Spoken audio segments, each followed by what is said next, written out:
우리 구역공과 오늘까지죠. 오늘 것까지 조금만 힘을 내시고 다음 주에 오늘까지 한 거 제출해 주시면 되겠습니다. 오늘은 탄식하는 하늘 백성이라는 10월, 12월, 10일 둘째 주 내용입니다. 탄식, 시편에 보면 많은 분량을 차지하는 시가 있는데 그 시가 뭐냐면 탄식시입니다. 탄식시. 탄식이 뭡니까? 탄식은 한탄하여 한숨을 쉰다라는 의미인데, 내가 지금 처해 있는 이 상황 때문에 탄식을 한다. 참 어지러운 이 세상을 보면서 탄식을 한다. 이런 식으로 사용을 하죠. 우리가 인생을 살아가면서 나의 상황뿐만 아니라 주위를 둘러봐도 탄식이 끊이지 않는 그러한 상황과 시대 속에서 살아가고 있습니다. 지금 우리가 살펴보는 욥도 그랬어요. 지금 지난달 딱 한 달 전인데 그때 3장 봤거든요. 3장에서 지금 쭉쭉쭉 31장까지 훅 뛰었습니다. 훅 건너서 뛰었지만 그 내용이 뭐냐면요, 욥이 어떤 사람이었습니까? 온정경악이라고 그랬죠. 온전하고 정직하여 하나님을 경외하고 악에서 떠난 자라, 그렇게 칭함을 받는, 그런 칭함을 받는 사람이었는데, 근데 사탄의 시험으로 인해서 건강, 재산, 자녀 다 잃어버리게 되는 극심한 고난의 상황에 처하게 되었습니다. 자, 그 상황에서 친구들이 찾아와서 위로를 하는데 어떤 위로를 했습니까?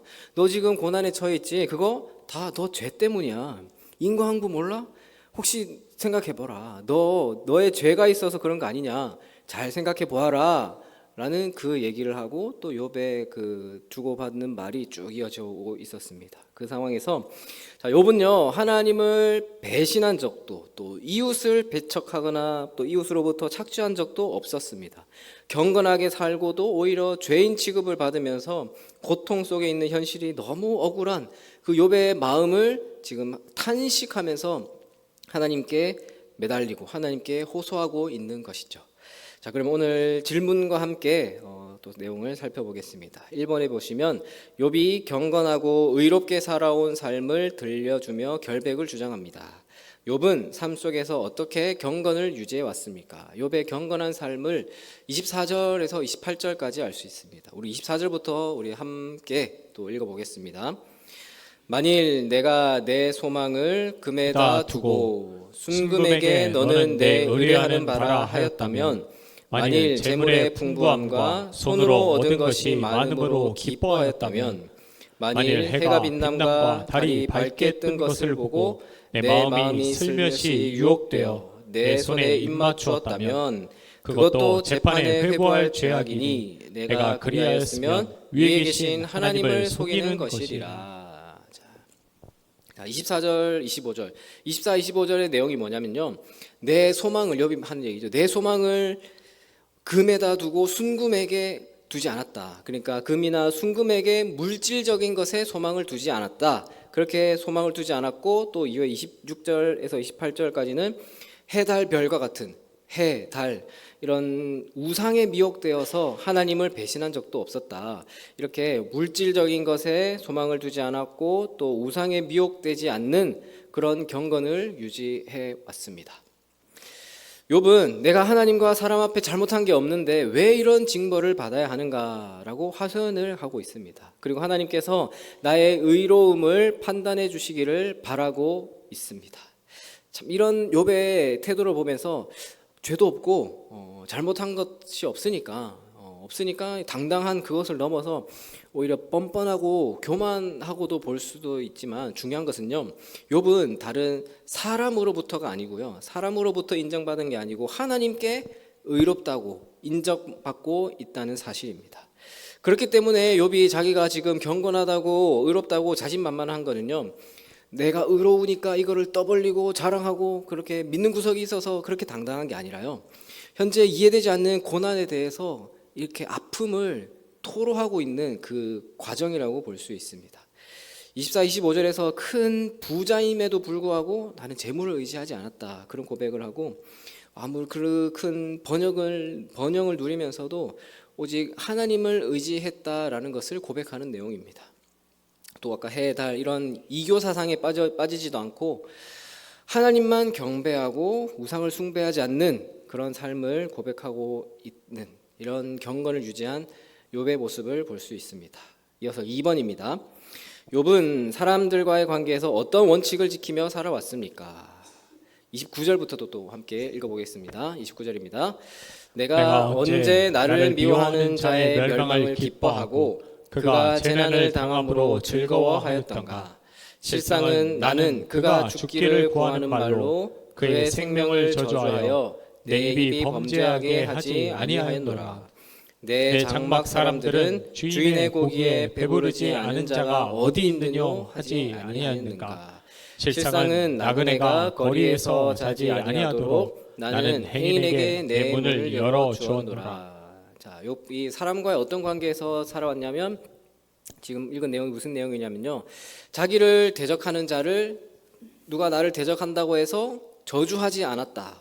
또 내 장막 사람들이라고, 내가 거느린 종이나 식솔들 잘 먹였고 지나가는 나그네까지도 환대하였다라는 내용을 한 얘기예요. 욥은 하나님과의 관계에서만 경건 생활을 잘 유지한 게 아니라 사회에서도, 다른 사람과의 관계에서도 언약 백성다운 경건한 삶을 살았습니다. 심지어 욥은 자기를 미워하는 자가 누가 나를 미워한다고 대적한다고 해서 그 사람이 멸망하기 했으면, 벌을 받았으면 그렇게 생각하지도 않고 기뻐하지도 않았다라는 말을 하죠. 그렇게 사적인 복수심에 불타서 원수가 넘어지고 망하기를 바라면서 마음으로 저주하는 말을 그렇게 쏟아내지 않았다라고 합니다. 또한 욥은요, 사람들을 잘 챙기고 행인, 나그네를 환대하는 일도 잊지 않았다라고 해요. 자, 이것만 보면 어떤 걸 알 수 있습니까? 욥은 위로는 하나님과의 관계에서 의로움을 지키면서 하나님의 사랑을 잘 실천을 했죠. 그리고 옆으로 이웃과의 관계에서도 하나님의 사랑을 실천했던, 참 어찌 보면은 그 십자가의 사랑을 잘 실천했던 인물의 본이라고 우리가 볼 수도 있겠습니다. 나눔 1번입니다. 욥은 재물과 우상에 마음을 주지 않고 하나님만 섬겼으며 이웃을 사랑하고 돌보았습니다.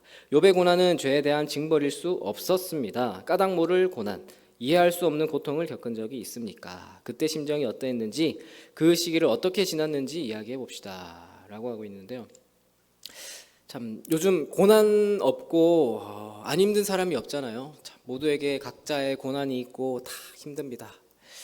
우리 교회는 아닌데 전에 알던 초딩 4학년이었나 애가 있는데, 할머니랑 같이 교회 와가지고 할머니한테 했다는 얘기가, 할머니가 얘기를 해주는데, 할머니 저 요즘 사는 게 너무 힘들어요. 학원도 가야 되고 이것도 해야 되고 저것도 하고 너무 힘들어요. 그래요. 참 애들도 힘들고, 애들이 오히려 더 힘들죠. 요즘은 힘들고, 어린뿐만 아니라 모두가 힘든 시대고 그런 삶을 살아갑니다. 그런데 하물며 까닭 없는 이 원인 모를 고난을 어찌 이해를 할 수 있을까요? 당사자만이 아는 그 심정을 하나님 헤아려 달라고 탄식하고 기도할 수밖에 없을 것 같습니다. 그 고난의 심정을 하나님 앞에 어떻게 올려드렸는지, 어떻게 지났는지 스스로 돌아보는 시간을 가지면 좋겠습니다. 2번입니다. 욥은 하나님 앞에서 재판을 받고 싶습니다. 욥이 두려움 없이 집 밖으로 당당히 나갈 수 있던 이유는 무엇입니까? 우리 33절, 34절도 함께 읽겠습니다. 내가 언제 다른 사람처럼 내 악행을 숨긴 일이 있거나 나의 죄악을 나의 품에 감추었으며, 내가 언제 큰 무리와 여러 종족의 수모가 두려워서 대문 밖으로 나가지 못하고 잠잠하였던가. 자, 당당하게 나갈 수 있었던 이유, 그러니까 당당한 삶의 그 원인이 어디에 있었냐면, 악행을 하지도 않았고 숨기지도 않았기 때문에 다른 종족, 다른 사람들, 그 사람들의 뭐 수모가 또 눈초리나 그걸 신경 쓸 필요가 없었다라는 것이죠. 다른 악행을 하지도 숨긴 일도 없다라는 말을 하고 있습니다. 욥은 앞과 뒤가 다르고 겉과 속이 다른 위선자로 살지 않았습니다. 욥이 두려움 없이 이 집 대문 밖으로 나갈 수 있다는 건요, 아무 죄도 없이 완벽하게 살았기 때문이 아니고 자기 내면을 잘 포장해서 위선적으로 살았기 때문도 아닙니다. 오히려 욥은 매우 정직하게 살았습니다. 욥에게 실수가 있고 잘못이 있으면 그것을 하나님 앞에서 성찰하고 고백할 수 있는 당당한 양심과 신앙이 있었던 것이죠. 그 양심과 신앙이 있었기 때문에 그런 당당한 모습을 내가 취할 수 있다라는 고백을 하고 있는 것입니다. 2번입니다. 욥은 토지의 소산과 소유주, 농사꾼에게 어떤 자세를 취했습니까? 우리 38절부터 40절까지도 함께 읽겠습니다. 만일 내 밭이 나를 향하여 부르짖고 밭이랑이 함께 울었다면, 만일 내가 값을 내지 않고 그 소출을 먹고 그 소유주가 생명을 잃게 하였다면, 밀 대신에 가시나무가 나고 보리 대신에 독보리가 나는 것이 마땅하니라 하고 욥의 말이 그치니라. 어떻게 됐냐면은 토지 소산, 그러니까 토지 소산을 착취하지 않았다, 그것을 착취하지 않았다라는 말이고요. 값을 내지 않고 먹어가지고 소유주, 소장농, 그 사람들의 생명을 잃게 하지 않았다. 내가 값을 내지 않고 그 소출을 먹고 그 소유주가 생명을 잃게 한 일이 없다.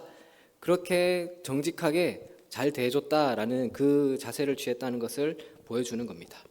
욥은 자신이 소장농에게 어떻게 대했는지, 이 밭, 이 땅이 나를 향해 부르짖을 거다, 그 밭이 알고 증인이 될 거다라고 말합니다. 만일 그 땅의 수확물을 그 소장농들로부터 강제로 뺏어가지고 수탈을 해가지고 자기 배를 채웠다면 그 땅이 알고 나를 향해 부르짖을 거다라는 것이죠. 그만큼 당당했다라는 거죠. 욥은 자기의 양심을, 하나님이 자기의 삶을 지켜보고 있다는 그 의미에 하는 말입니다. 땅이 안다는 말은 하나님이 내가 어떻게 해야 했는지 안다라는 거예요. 이 내용도 마찬가지로 욥이 자기의 의를 자랑하는 게 아니라 알 수 없는 고난에 대해서 자기는 그런 징벌을 받을 만한 일을, 나는 이런 벌을 받을 만한 일을 하지 않았다라는 것을 하소연을 하고 있는 겁니다. 우리는 지금 욥의 결말을 알지만 아직 욥은요, 지금 처해 있는 고난의 의미를 잘 알지 못하고 하나님의 주권에 대해서 잘 알지 못하는 상태입니다. 그저 지금 처해 있는 고난에 대해서 하나님께 호소하고 토로하고 탄식하고 있는 것이죠. 그래서 욥은 자기가 처해 있는 이 상황에 이해되지 않고 정리되지 않는 이 마음을 탄식하면서 표현하고 있는 것입니다. 3번입니다. 욥은 자신을 고발하는 자들에게 어떻게 반응합니까? 자, 35절에서 37절까지도 우리 함께 읽겠습니다. 누구든지 나의 변명을 들어다오. 나의 서명이 여기 있으니 전능자가 내게 대답하시기를 바라노라. 나를 고발하는 자가 있다면 그에게 고소장을 쓰게 하라. 내가 그것을 어깨에 매기도 하고 왕관처럼 머리에 쓰기도 하리라. 내 걸음의 수요를 그에게 알리고 왕족처럼 그를 가까이 하였으리라. 자, 욥은 자기를 고발하는 그 사람들에게 어떻게 하냐면, 자, 이 내용도 뭡니까? 욥은 자기를 고발하는 자가 있다면 고소장을 쓰게 해서 전능자, 하나님이죠, 그 재판장이 되어서, 하나님이 재판장이 되어서 판결을 해 주실 거다. 하나님의 재판에 내가 당당히 서겠다라는 말을 하고 있습니다.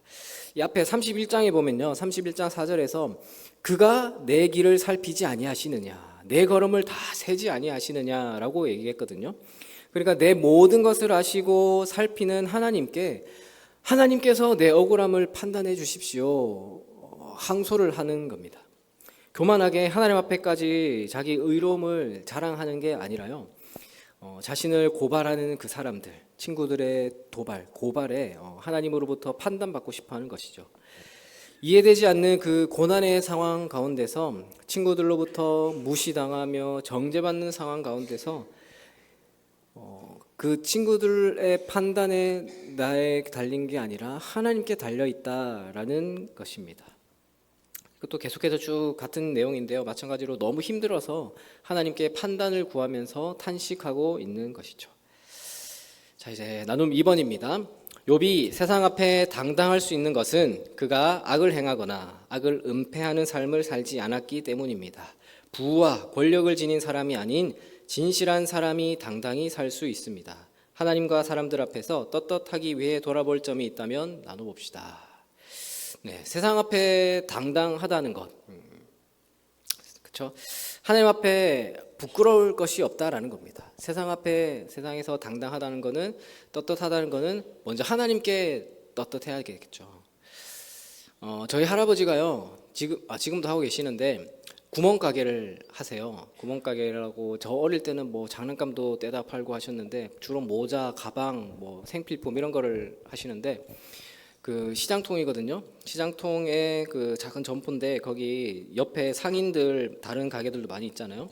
그 옆에 계신 분들이 할아버지 얘기하는 걸 들었어요. 무슨 얘기를 하냐면 야, 저 양반은 법 없이도 살 양반이다. 법 없이도 살 사람이다라고 그런 얘기를 하시더라고요. 그걸 저 어릴 때 듣고 나중에 또 생각을 해보니 그래 나도 그런 그렇게까지 못하더라도 나도 잘 살아야 되는 거구나, 나도 잘 살아야겠구나라는 생각이 들더라고요. 그렇게 세상 사람들로부터 인정받고 세상의 법, 그 법뿐만 아니라 우리는 하나님의 법, 하나님의 말씀 앞에서도 떳떳하기 위해서, 그래서 우리가 그런 하나님 앞에서의 삶을 살기 위해서 우리의 삶을 점검하고 돌아보면은 좋겠습니다. 마지막 나눔 3번입니다. 욥은 탄식하면서도 하나님 앞으로 나아가길 바랍니다. 풀리지 않는 의문, 설명할 수 없는 현실이기에 더욱 하나님을 찾습니다. 욥이 어떤 심정으로 하나님께 나아갔을지 나도 그런 경험이 있다면 나눠봅시다. 네, 이제 정리를 하자면요. 하나님의 일하심은요, 하나님이 일을 하시는데 하나님의 일하심은요, 단순히 우리가 잘 알고 있는 이 세상적인 원리, 인과응보의 그 원리를 뛰어넘어서 고난조차도 복되게 하시는 하나님이십니다. 우리는 이해할 수 없어요. 이 고난이 힘든 게 왜 복이냐 이해할 수는 없지만 하나님이 일하심은요, 그 고난도 복되게 하신다라는 거죠.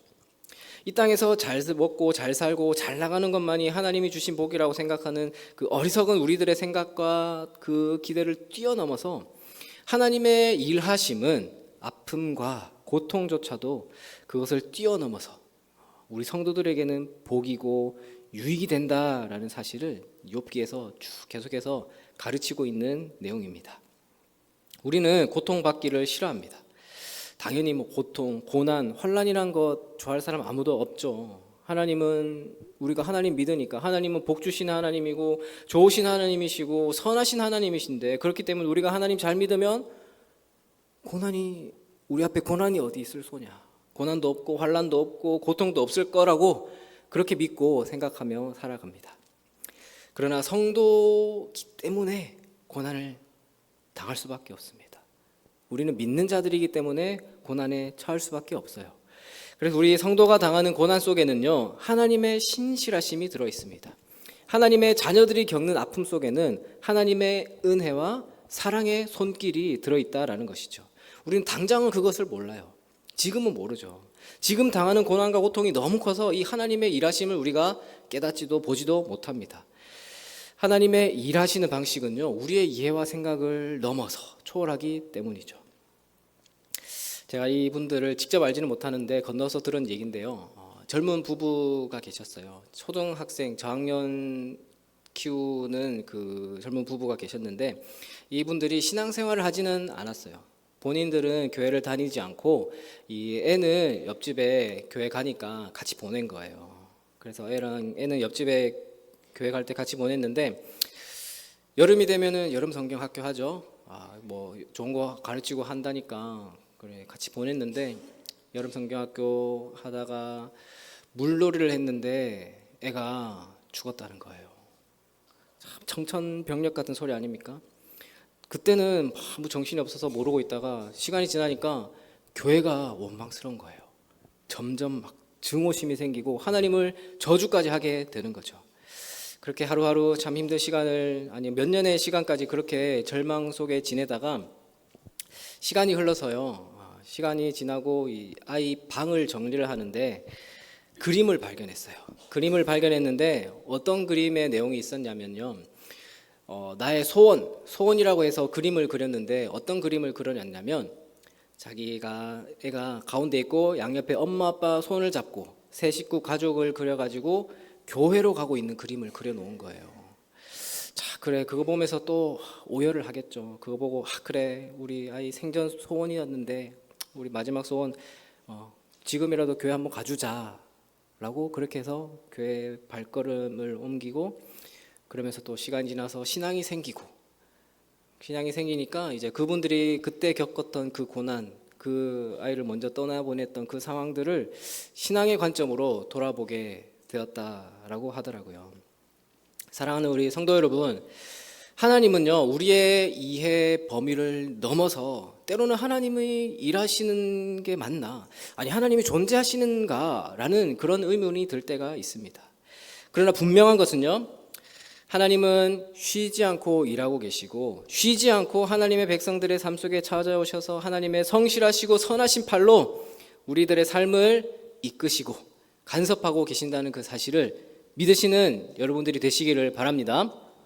그래서 결국에는 하나님이 원하시는 자리에 우리를 인도해 주시는 그 하나님을 믿으시고 신뢰하심으로 지금의 고난도 또 앞으로 닥쳐올 어떤 고난도 욥과 같이 믿음으로 신실하게 잘 감당하시는 여러분들이 되시기를 주님의 이름으로 축원합니다.